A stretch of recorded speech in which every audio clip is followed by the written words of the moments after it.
zusammen, wir sind heute auf der eWorld 2025 zum allerersten Mal mit der Incept4 und ich habe hier den Mike neben mir, der sich Zeit genommen hat für ein Interview über sein neues Migrationstool E4 Colibri. Und ja, Mike, warum erzählst du mir nicht einfach mal was über dich? Ja, mein Name ist Mike Grote und bin seit 20 Jahren so in dem SAP-Umfeld unterwegs und führe regelmäßig Migrationen durch.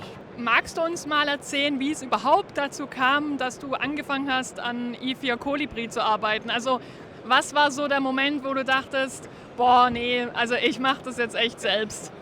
Ja, also in den Jahren der Migration war es immer wieder eine Herausforderung, mit vielen Datenmengen umzugehen.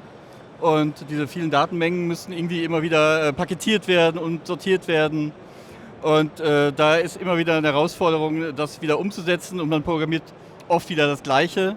Und mit dem Tool wollte ich einfach auch erreichen, dass sowas einfacher passieren kann und auch schneller passieren kann. Was hat dich denn genau dazu inspiriert, am E4 Colibri zu arbeiten? Und eigentlich was noch interessanter wäre, wer hat dich denn dabei unterstützt? Ja, unterstützt haben mich meine Kollegen, der Klaus und der Christian. Und wir haben jetzt über einen längeren Zeitraum daran entwickelt und erste Testinstallationen vorgenommen bei unseren Kunden und dort schon erfolgreich Projekte durchgeführt. Ich kann mir vorstellen, so ein Migrationstool entwickelt man jetzt nicht von heute auf morgen. Was waren denn so die Hindernisse oder Herausforderungen, die du dabei hattest?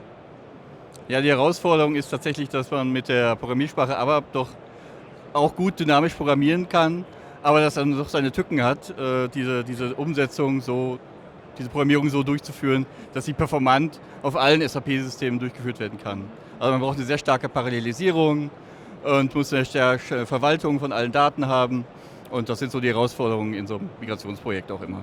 Welche dieser Herausforderungen war deiner Meinung nach die größte, also wo so eine richtig harte Nuss zu knacken war? Ich glaube, da habe ich keine, genau. Ich wüsste jetzt tatsächlich keine, wo wirklich die ganz große harte Nuss war. Im Prinzip müssen die Tabellen migriert werden und wir müssen exportiert werden, gemappt werden. Und natürlich gibt es inhaltlich immer wieder Herausforderungen, die bei einzelnen Themen innerhalb dieser Migration natürlich auch immer gegeben sind. Genau.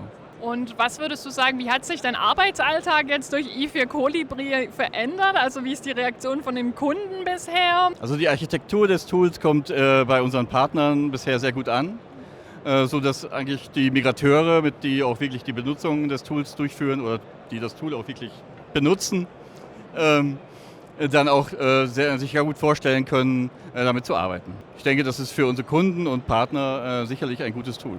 Und was würdest du sagen, was unterscheidet denn den E4 Colibri von, sage ich mal, schon bestehenden Migrationstools? Ja, unser Anspruch war es, die Migration möglichst übersichtlich zu gestalten. Dass man sich nicht in vielen Toolfragen innerhalb des Tools mit dem Thema beschäftigt, sondern dass man dann sich mehr auf das Thema konzentrieren kann und wirklich die Migrationslogik programmiert oder anpasst und nicht mit dem Tool sich nur auseinandersetzt. Und hast du was gelernt? Also in dieser Entwicklungsphase von E4 Colibri, was würdest du anderen auf den Weg mitgeben, die vielleicht auch überlegen, diesen Schritt zu wagen und was Eigenes einfach zu entwickeln? Ich würde es ganz kurz zusammenfassen, einfach riskieren, bauen und sich darauf einlassen und nicht davor zurückschrecken, weil es eine große Aufgabe ist, ein dialogorientiertes Programm zu schreiben, sage ich mal. Danke Mike, dass du dir die Zeit genommen hast für dieses kurze Interview über den E4 Colibri, unser neues Migrationstool bei der Incept4. Wenn ihr noch weitere Fragen habt, neugierig geworden seid, der Mike ist für euch da, ruft ihn an, schreibt ihm eine Mail und informiert euch einfach gerne jederzeit. So, ja, und jetzt wünschen wir uns allen hier noch einen schönen Aufenthalt auf der eWorld und schauen wir mal, was wird.